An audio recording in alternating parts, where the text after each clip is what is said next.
pardon my appearance, I just woke up. These next couple video entries are probably going to be pretty casual, kind of like me sitting down and everything, because we are officially starting this process, which I'm super excited by. And I just woke up and my husband brought home, he went to the UPS store and picked up, because the fertility pharmacy sent all of our medicine directly to the UPS store. And, sorry, there's like one little piece of hair that won't behave. So he went directly to the UPS store right after work, and he brought home this giant box. This giant thing, and I already took one of the medicines out because I was super curious.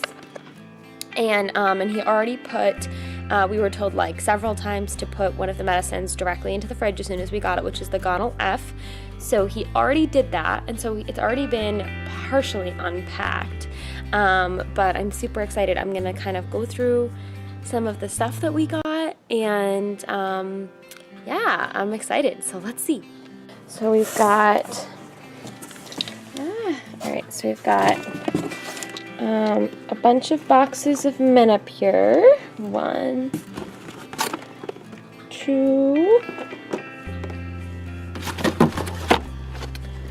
3.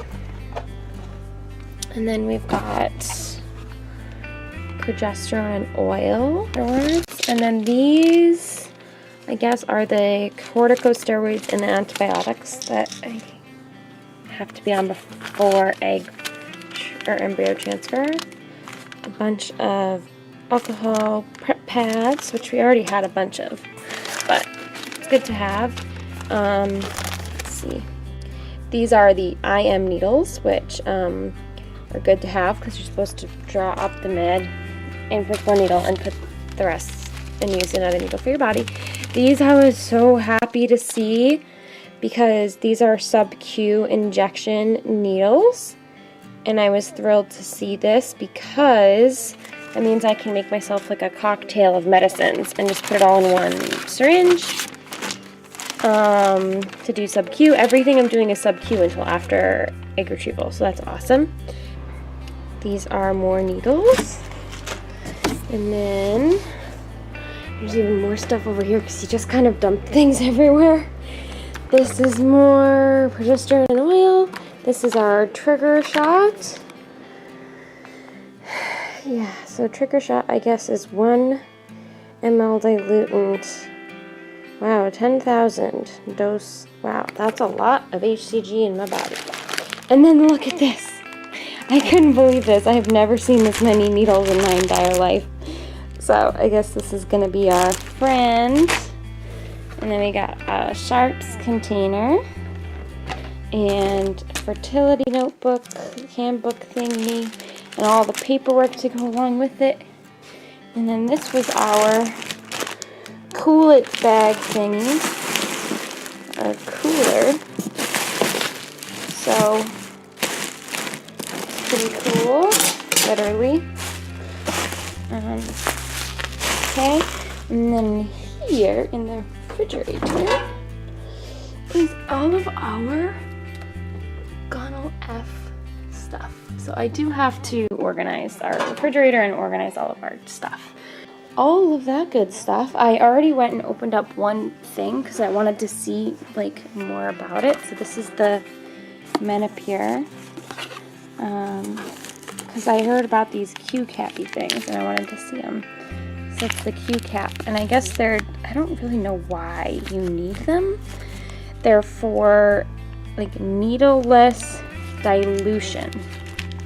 So I guess they're cool, but I don't really understand them personally. As a nurse, we just use needles to dilute things. So I thought that was kind of funny, like a little excessive. Q-caps, and I've heard everyone online is like, oh yeah, I have a million of those because I never used them. But I guess we'll try to use them. Sorry, I'm trying to do this with one hand. And it's funny, everyone always says like the Gonal F is super expensive, but I looked at what our insurance saved us, and the Menopur was definitely the most expensive. It was like over $2,000. But we have Massachusetts insurance, and the drugs were a lot cheaper than we thought they were going to be. So this is the Menopur. They come in these little vials. So I'm guessing you use like, I don't know, multiple vials a day or a vial a day, depending on how much stuff you need. So that is that stuff. So the only thing I'm a little bit annoyed by is the hospital I'm at and the fertility center I'm at, they said they were going to send me a calendar with like all of the important dates on it and kind of like the dosages and stuff like that for right now.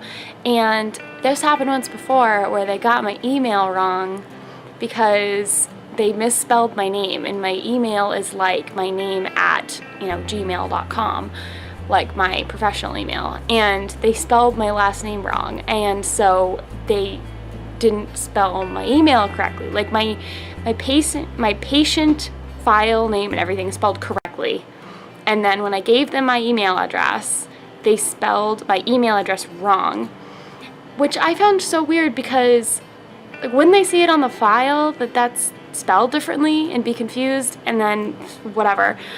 So they wrote it down wrong, and then what was I gonna say?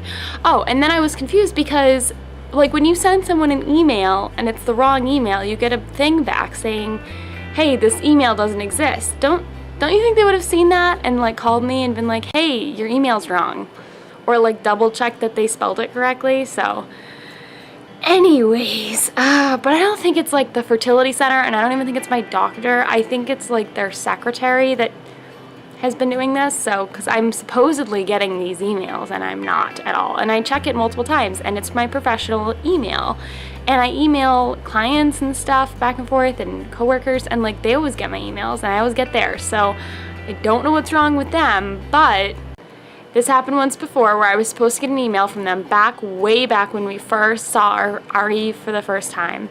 They were going to send me an email with like my patient portal information, and I never got it. And they said, oh, and then they read my email aloud to me, and I was like, that is my name spelled wrong. So now, sorry if the camera's shaking. So now they were supposed to, and then I called them, and then they like changed it to the correct email and then sent me my patient portal stuff, and it was all well and good. And then they said, oh yeah, we're gonna send you a calendar and everything and all like the important dates and stuff to your email. And then I just never got the email, and it's been like 5 days because I originally was like, well, maybe it takes some time or whatever, but I never got it. So I'm wondering if maybe they just misspelled my name again, which is frustrating because I have dates that I wrote down that they told me on the phone, and I'm glad that I did because otherwise I'd be screwed. But like, what kind of professional secretary doesn't notice when an alert comes back saying this email doesn't exist? Come on. Like, I don't think there's another. I'm pretty sure that nobody else has that misspelling of a name exactly for Gmail. Like, I don't think anyone's getting these emails other than no one. So anyways, I guess I have to call them and figure out what the heck's going on.